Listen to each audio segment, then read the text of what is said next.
નમસ્કાર મિત્રો, દેશ અને દુનિયાના સૌથી મોટા સમાચારમાં આપનું હાર્દિક સ્વાગત છે। તો આજના તાજા સમાચાર મેળવવા માટે વિડીયોને અંત સુધી જોતા રહો અને આવા જ દરરોજના સમાચાર સૌથી પહેલા મેળવવા માટે આપણી ચેનલને સબસ્ક્રાઇબ કરવાનું ન ભૂલતા।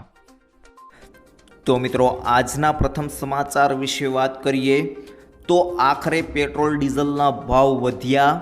જી હા મિત્રો, આજે સવારથી જ પેટ્રોલ અને ડીઝલના ભાવમાં ₹3 તેમજ સીએનજીમાં ₹2નો તોતિંગ વધારો ઝીંકવામાં આવ્યો છે। બીજી તરફ ભારતીય રૂપિયો ડોલર સામે 95.95ની ઐતિહાસિક નીચલી સપાટીએ પહોંચતા કેન્દ્ર સરકારની ચિંતામાં વધારો થયો છે।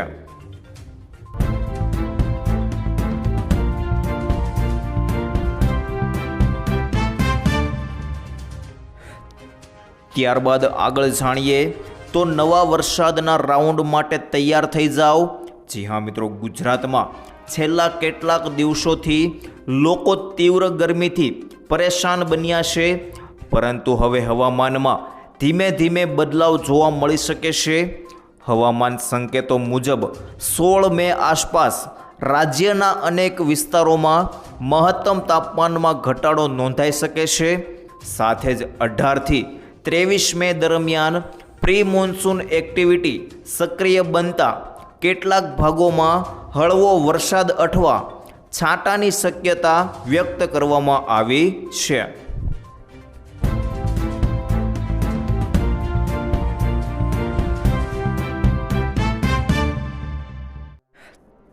ત્યારબાદ આગળ જાણીએ તો હવે કચેરીના ધક્કા બંધ। જી હા મિત્રો, રાજ્યના નાગરિકોને વધુ ઝડપી અને પારદર્શક સેવાઓ આપવા માટે ગુજરાત સરકાર ટૂંક સમયમાં સીએમ યુનિફાઈડ પોર્ટલ શરૂ કરવાની તૈયારી કરી રહી છે।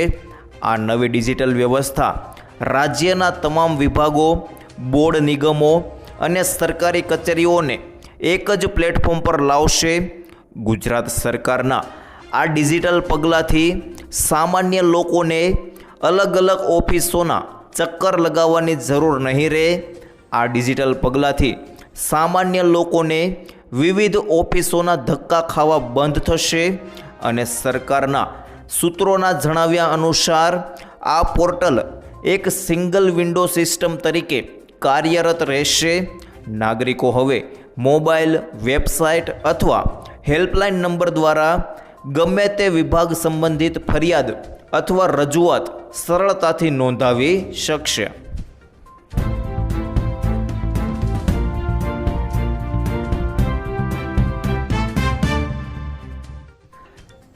ત્યારબાદ આગળ જોઈએ તો જે હજુ સુધી થયું નથી તે થશે। ખાસ કરીને સંરક્ષણ પ્રધાન રાજનાથ સિંહે પાકિસ્તાનને ચેતવણી આપી હતી કે જો તે ફરીથી ભારત તરફ જોવાની હિંમત કરશે તો જે પહેલાં થયું નથી તે થશે। રાજનાથ સિંહે કહ્યું કે વડાપ્રધાન નરેન્દ્ર મોદીના નેતૃત્વમાં ભારત સરકારે વિશ્વને સ્પષ્ટ સંદેશ આપ્યો છે કે અમે કોઈપણ સંજોગોમાં આતંકવાદને સહન કરીશું નહીં અને શરૂઆતથી જ અમારી આ નીતિ રહી છે। તેમણે કહ્યું કે ભારતીય સેનાના ઓપરેશન સિંદૂરએ નવો ઇતિહાસ રચ્યો છે। સંરક્ષણ પ્રધાન રાજનાથ સિંહે કહ્યું, કદાચ પાકિસ્તાન ફરી ક્યારેય ભારત તરફ જોવાની હિંમત નહીં કરે, તેથી આજે હું તમને આ ભૂમિ પરથી કહી રહ્યો છું કે જો પાકિસ્તાન ફરી ક્યારેય ભારત તરફ જોવાની હિંમત કરશે તો જે પહેલાં ક્યારેય બન્યું નથી તે થશે। અને તેમણે કહ્યું, અમને કોઈને ઉશ્કેરતા નહીં, પરંતુ જો કોઈ આપણને ઉશ્કેરે છે તો અમે તેમને જવા દઈશું નહીં।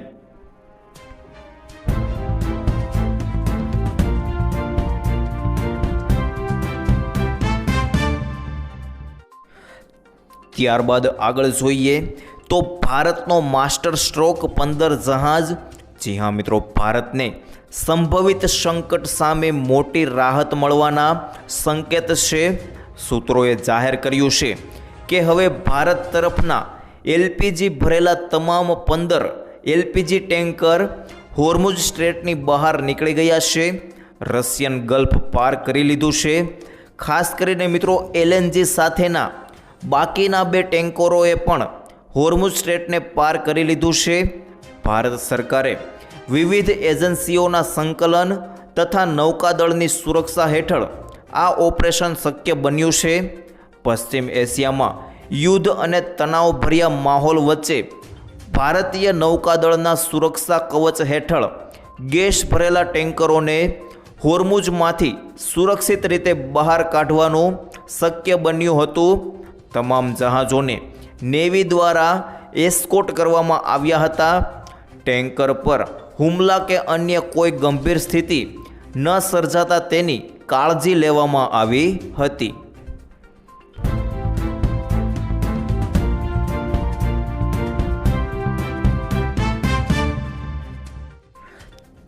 ત્યાર પછી આગળ જોઈએ તો યુદ્ધને કારણે ખેડૂતોને મોટો ઝટકો. જી હા મિત્રો, કેન્દ્ર સરકાર દ્વારા ખાંડની નિકાસ પર મૂકવામાં આવેલા પ્રતિબંધને કારણે દક્ષિણ ગુજરાતના લાખો ખેડૂતો અને સુગર મિલોની આર્થિક સ્થિતિ કળથવાથી ભીતિ સેવાઈ રહી છે. સાયણ સુગર મિલના ડિરેક્ટર દર્શન નાયકે ખેડૂતોની વેદના વાચા આપતા સરકારને આ નિર્ણયની સમીક્ષા કરવા અને ખેડૂતોને પૂરતું વળતર મળે તેવા પગલાં લેવા રજૂઆત કરી છે.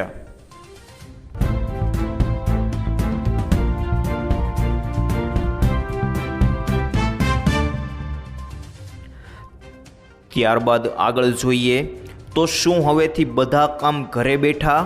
ખાસ કરીને મિત્રો, ગુજરાત સરકાર દ્વારા ઈંધણ બચત, સરકારી ખર્ચમાં ઘટાડો અને પ્રશાસનિકીય કાર્યપદ્ધતિમાં બદલાવ અંગે લેવામાં આવેલા તાજેતરના નિર્ણયો હવે માત્ર તાત્કાલિક વ્યવસ્થા નહીં પરંતુ લાંબા ગાળાની નીતિ પરિવર્તનની દિશામાં મહત્વપૂર્ણ સંકેત તરીકે જોવામાં આવી રહ્યા છે.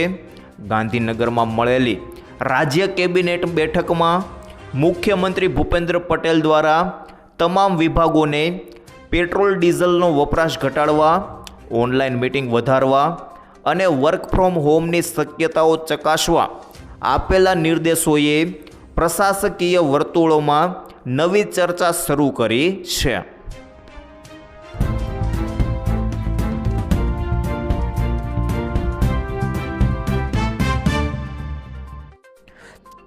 ત્યારબાદ આગળ જોઈએ તો તમામ લોકો માટે 20 રૂપિયામાં 2 લાખ.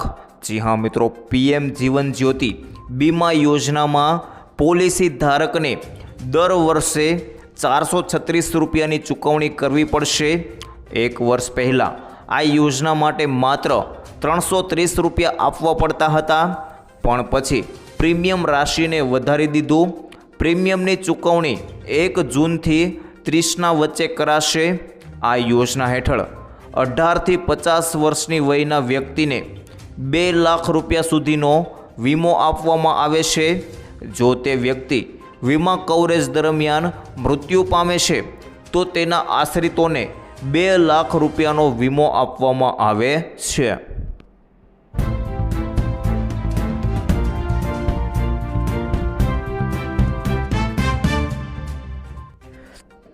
ત્યારબાદ આગળ જોઈએ તો પાકિસ્તાનનું ભારત વિરુદ્ધ કાવતરું. જી હા મિત્રો, પાકિસ્તાન ફરી એકવાર ભારત વિરુદ્ધ એક મોટું ષડયંત્ર રચવાની તૈયારી કરી રહ્યું છે. સૂત્રોના જણાવ્યા અનુસાર પાકિસ્તાન તેના હવાઈ સંરક્ષણ એકમો, આર્ટિલરી ગન અને આગળના સ્થળો પર આતંકવાદીઓને માનવ ઢાલ તરીકે ઉપયોગ કરવાની યોજના બનાવી રહ્યું છે. જ્યારે ભારતે ઓપરેશન સિંદૂર હેઠળ આતંકવાદી ઠેકાણાઓને નિશાન બનાવ્યા, ત્યારે પાકિસ્તાને ઓપરેશન બુનિયાન ઉલ મારસૂ શરૂ કર્યું, પરંતુ તેને કારમી હારનો સામનો કરવો પડ્યો હતો.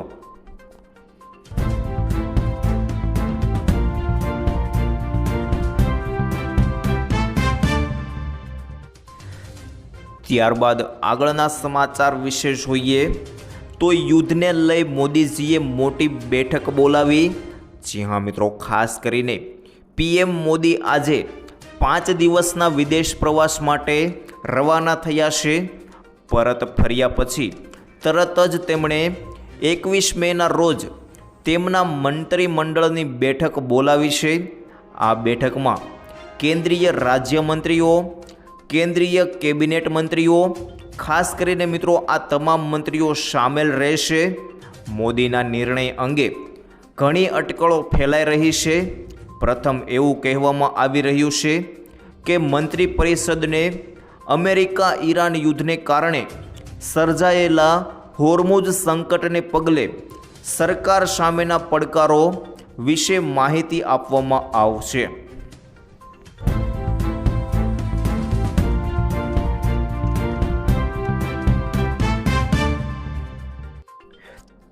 ત્યારબાદ આગળ જોઈએ તો હવાઈ ભાડામાં તોતિંગ વધારો। જી હા મિત્રો, મુસાફરો પરેશાન થયા છે। ઉનાળુ વેકેશનમાં ભારે ઘસારાને કારણે અમદાવાદથી વિવિધ શહેરોના હવાઈ ભાડા આસમાને પહોંચ્યા છે। સામાન્ય દિવસો કરતાં ભાડામાં 3 થી 4 ગણો વધારો થયો છે। 11 મેના રોજ મુંબઈનું ભાડું 46,787 અને બેંગલુરુનું ભાડું 76,766 જેવું ઊંચું જોવા મળ્યું છે। જંગી વધારાને લીધે સામાન્ય વર્ગના લોકો હવે ફ્લાઇટને બદલે બસ કે ટ્રેનમાં મુસાફરી કરવા મજબૂર બન્યા છે, જેનાથી પ્રવાસના બજેટ પર સીધી અસર પડી છે।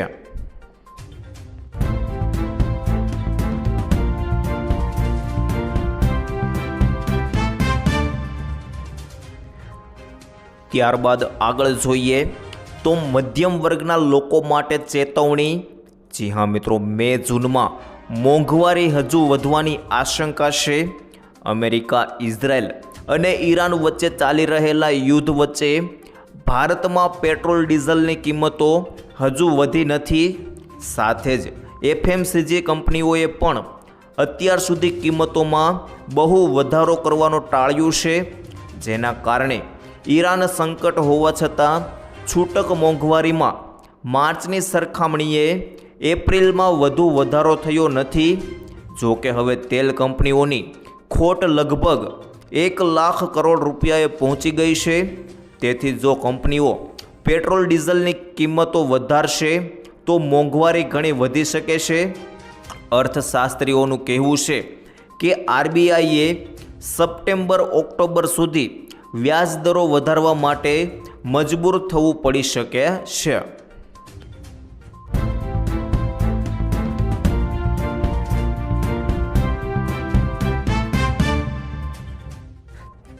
ત્યારબાદ આગળ જોઈએ તો ઇન્કમ ટેક્સ રિટર્ન નવો ફેરફાર। જી હા મિત્રો, ઇન્કમ ટેક્સ રિટર્ન કરવાના નિયમો બદલાઈ ગયા છે, જેમાં ઇન્કમ ટેક્સ વિભાગે નાણાકીય વર્ષ 2025-26 માટે નવા આઈટીઆર ફોર્મ જારી કર્યા છે। આ વખતે ડિસ્ક્લોઝર નિયમોને કડક બનાવવામાં આવ્યા છે। આઈટીઆર 1માં હવે ખાસ કરીને મિત્રો 2 હાઉસ પ્રોપર્ટી અને 1.25 લાખ સુધીના એલટીસીજીની જાણકારી આપી શકાશે। આઈટીઆર 2માં વિદેશી સંપત્તિ અને ક્રિપ્ટોની વિગતો આપવી ફરજિયાત છે। આઈટીઆર 3 અને આઈટીઆર 4માં F&O એટલે કે મિત્રો ખાસ કરીને ઇન્ટ્રાડે ટ્રેડિંગ અને બેંક બેલેન્સની વિગતોમાં કડકી કરવામાં આવી છે।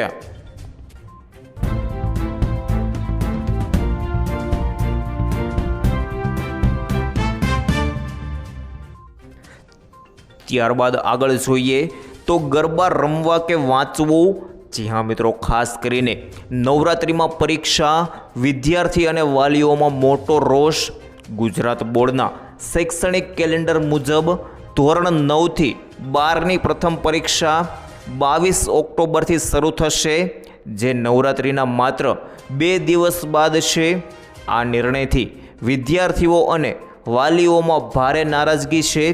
શિક્ષણ મંત્રીને રજૂઆત કરાઈ છે કે રાત્રિના તહેવારને કારણે વાંચન શક્ય નથી, તેથી પરીક્ષા 10 દિવસ વહેલી અથવા મોડી રાખવી। ધોરણ 9 અને 11ની વાર્ષિક પરીક્ષાઓ માર્ચમાં યોજવા માંગણી કરવામાં આવી છે।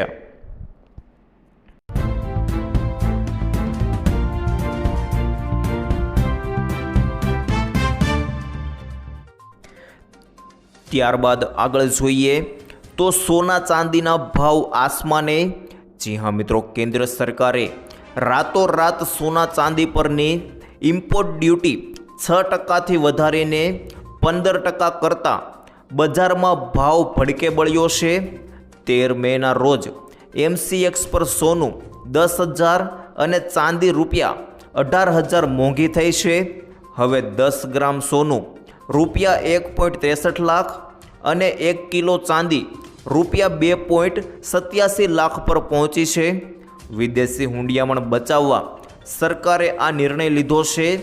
2024ના બજેટમાં ઘટાડેલી ડ્યુટી ફરી વધારતા રોકાણકારો અને ગ્રાહકો પર મોટો બોજ વધ્યો છે.